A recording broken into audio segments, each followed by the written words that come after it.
കോട്ടയം മൈമനം ഗ്രാമപഞ്ചായത്തിൽ 9 സീറ്റ് നേടി അഭിമാനകരമായ വിജയമാണ് എൻഡിഎ നേടിയത്. ഏറ്റവും വലിയ ഒറ്റകക്ഷിയായ എൻഡിഎ ഭരണത്തിലേക്ക് നീങ്ങുകയാണ്. മന്ത്രി വി എൻ വാസവന്റെ മണ്ഡലത്തിലാണ് ബിജെപിയുടെ ഈ വിജയം. അരുൺ കൊടുങ്ങൂർ തയ്യാറാക്കിയ റിപ്പോർട്ട്. നഗരവും അങ്ങനെ ആവേശ തീർപ്പിലാണ്. നമ്മളിപ്പോൾ ഉള്ളത് ഐമനം പഞ്ചായത്തിലാണ്. ഐമനം പഞ്ചായത്തിലെ BJP ആണ് ഏറ്റവും വലിയ ഒറ്റകക്ഷി. എങ്ങനെയാണ് ഈ ഒരു വിജയത്തെ കാണുന്നത്? എങ്ങനെയാണ് ഇത്? നമ്മുടെ കൂട്ടായ പ്രവർത്തനത്തിന്റെ ഫലമായിട്ടാണ്. നമ്മൾ 6 മാസമായി നമ്മൾ ഇതിന്റെ പുറകെ തന്നെയായിരുന്നു. എല്ലാവരും ഞങ്ങളുടെ കൂടെ നിന്ന എല്ലാ ആൾക്കാരും ഞങ്ങളുടെ ഇതിനുവേണ്ടി സഹകരിച്ചു. ഇപ്പോൾ ജയന് അതുപോലെ എല്ലാവരും പേരെടുത്ത് പറയാനും ഒത്തിരി പേരുടെ പേര് പറയണം. എല്ലാവരും നമ്മുടെ ഒരു കൂട്ടായ്മയുടെ വിജയം തന്നെയാണിത്. ഞങ്ങൾക്ക് 9 സീറ്റ് നേടി. പിന്നെ ഭരണം തന്നെ ഞങ്ങൾക്ക് പിടിക്കത്തക്ക രീതിയിലുള്ള ഇതാണ് നമ്മൾ എടുത്തേക്കുന്നത്. എങ്ങനെയാണ് ഒരു ഈ വിജയത്തെ എങ്ങനെയാണ് കാണുന്നത്? വിജയത്തെ നമ്മൾ 10 വർഷമായിട്ട് ഞാൻ ജനപ്രതിനിധിയാണ്. നമ്മുടെ ജനങ്ങളുടെ മനസ്സിൽ നമ്മൾ ചെയ്തു കൊടുത്ത സ്നേഹവും അവരുടെ മനസ്സിൽ ഉണ്ടെന്നുള്ളതിന് തെളിവാണ് എനിക്ക് ഇത്രയും ഭൂരിപക്ഷം, ഐമനം പഞ്ചായത്തിന്റെ ഏറ്റവും വലിയൊരു ഭൂരിപക്ഷത്തിൽ എന്നെ എത്തിച്ചത്.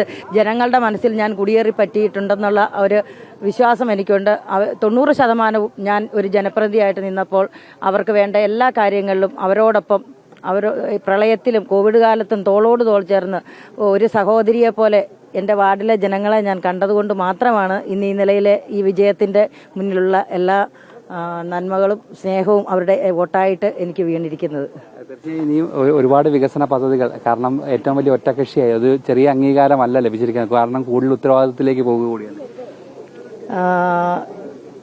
കൂടുതൽ ഉത്തരവാദിത്തമാണ്. ഐമനം പഞ്ചായത്തിന്റെ സാരഥ്യം നമ്മൾ ഏറ്റെടുക്കുമ്പോൾ ഒരുപാട് വികസന പ്രവർത്തനങ്ങൾ നമ്മുടെ ഐമനത്തേക്ക് കൊണ്ടുവരേണ്ടതുണ്ട്. നമ്മുടെ പ്രധാനമന്ത്രി നരേന്ദ്രമോദിജി ഈ മാതൃകയാക്കിയ ഗ്രാമവികസനം നമ്മുടെ ഐമനത്തേക്ക് കൊണ്ടുവരണമെന്നാണ് ഞാൻ ഉദ്ദേശിക്കുന്നത്. ഞങ്ങൾ അതിനുവേണ്ടിയുള്ള എല്ലാ ശ്രമങ്ങളും, നമ്മളാൽ കഴിയുന്ന എല്ലാ സഹായങ്ങളും ഈ ഐമനം പഞ്ചായത്തിലെ സർവ്വ ജനതയ്ക്കും എത്തിച്ചു കൊടുക്കുമെന്ന് പ്രതിജ്ഞ ചെയ്യുന്നു. തീർച്ചയായും അത് തന്നെയാണ്. എന്തായാലും ആ ഒരു ആവേശത്തിൽ തന്നെയാണ് എല്ലാ ഇടവുമുള്ള. എന്തായാലും വലിയ രീതിയിലുള്ള ഒരു ആവേശം, അതോടൊപ്പം തന്നെ ഈ വികസനം, ഗ്രാമീണ മേഖലയിൽ കൃത്യമായ രീതിയിലുള്ള വികസന പ്രവർത്തനങ്ങൾ കൃത്യമായി തന്നെ നടത്തുകയായിരിക്കും ഇനിയുള്ള ഏക ലക്ഷ്യമെന്നാണ് ഇവരൊക്കെയും പറയുന്നത്.